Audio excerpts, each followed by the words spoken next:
ازيكم يا فنانين، اخباركم عاملين ايه؟ معاكم مازن عجوز. فيديو النهارده ان شاء الله هنتعلم مع بعض ازاي نعمل او ازاي نحول الصور لفيكتورز او حاجات تقدر المكنه تفهمها وتبدا انها تقصها.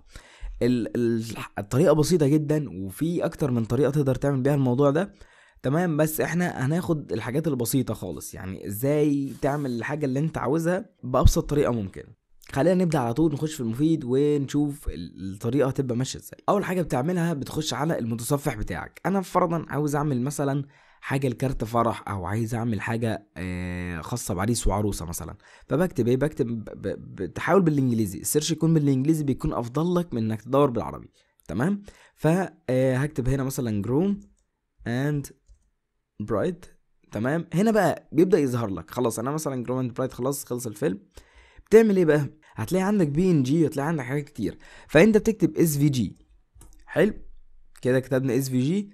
بيتسهل عليك الموضوع، بيبقى بتفهم الجوجل او بتفهم المتصفح انك لا، انا عاوز حاجه تكون اس في جي. الاس في جي لو حملته اس في جي بيبقى سهل معاك، والبرنامج بيقراه بدون اي تدخل منك. يعني هو كل اللي انت بتلاقيه بيكون عباره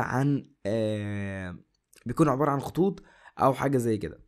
تمام، ممكن هنا تضغط على السلويت بحيث ان هو يجيب لك الاشكال اللي هي زي كده. تمام، وتقدر تخش هنا على على ادوات. تمام، وبعد كده تخش على اللون وبتختار ابيض واسود. كده انت بتحجم الكلام، كل شويه بتحجم الدنيا اكتر. فرضا انا تقلب بقى شوف اللي انت محتاجه. احنا خلينا عادي، احنا ما علينا من الاس في جي او ما علينا من اي حاجه. فرضا دي مثلا تمام، هتلاقي لاحظ فيها علامات مائيه وفي حاجات كتير. بعد كده بضغط على سيف ايمج از، ايا كان انت المتصفح عندك عامل ازاي. بعد كده بضغط على سيف. باجي فاتح الصورة على المتصفح بتاعي، باجي فاتح الصورة على البرنامج عندي. الالستريتور بيكون افضل في الحاجات اللي زي كده، بس عادي الكورل ما بيتكلمش الراجل. فبتعمل ايه يا باشا؟ كل اللي عليك بتعمله كليك يمين، بعد كده بتضغط على كويك تريس. تمام، بتلاقي الصورة اتحولت معاك بالمنظر ده.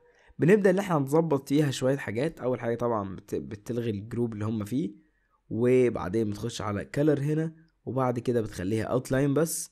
تمام، وبعد كده بتعمل انفيل. تمام، تبقى عندك بالمنظر ده. ممكن بقى تشيل الحاجات اللي هي اللي جوه اللي ملهاش لازمة. تمام، وكده بقت الصورة عندك تمام وزي الفل، وتقدر انك تستخدمها في الديزاين بتاعك ايا كان شكله عامل ازاي. تمام، دي كده تجربة على صورة بي ان جي عادي. طب لو الصورة نفسها اس في جي، يعني انا مثلا هنا اهو، هنا بيقول لك فري اس في جي، بتحملها.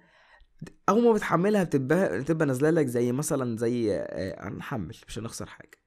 تمام، نيجي هنا بعد كده داونلود اس في جي. اول ما بتحمل الاس في جي بيكون عندك ظاهر بالشكل ده. بتضغط كليك يمين، بعد كده بتختار اوبن ويز، وبعد كده بتختار كورل درو او الستريتور او ايا كان البرنامج اللي انت شغال بيه. تمام، بيبقى ظاهر عندك بالطريقه دي. كويس جدا. باجي عامل هنا اوتلاين بس، وبعمل انفيل، وتلاقي ان هو خطوط بالفعل اصلا بدون اي تدخل منك. تمام، دي فايده الاس في جي. لقيت الفايل او الصوره اللي انت عاوزها اس في جي كان بها، ما لقيتهاش، بتحملها بي ان جي، وبعد كده كليك يمين كويك تريس، وخلص الفيلم. الموضوع جدا جدا جدا بسيط. تمام، دلوقتي انا مثلا اقدر ان انا احط لها مثلا مربع هنا مثلا من تحت كده ولا حاجه. تمام، واجي محدد الاتنين في بعض، واجي اعمل لهم ويلد بالشكل ده، واقدر اللي انا احطهم مثلا في صينيه خطوبه، اقدر احطهم في صينيه ايا كان بقى الحاجه اللي انت عاوز تعملها. يا عمي بص، اعمل لها كده اهو، حديد خشبتين كده من تحت ولا حاجه، واحطهم في الكيكه. وبكده يكون ده فيديو النهارده. يا رب يكون الفيديو عجبكم. لو الفيديو عجبك ما تنساش تشترك في القناه ولايك للفيديو، وتكتب في الكومنتات تحت الحاجه اللي انت عاوزها ان شاء الله الفيديو اللي جاي. دعمكم جدا بيساعد، وبس كده.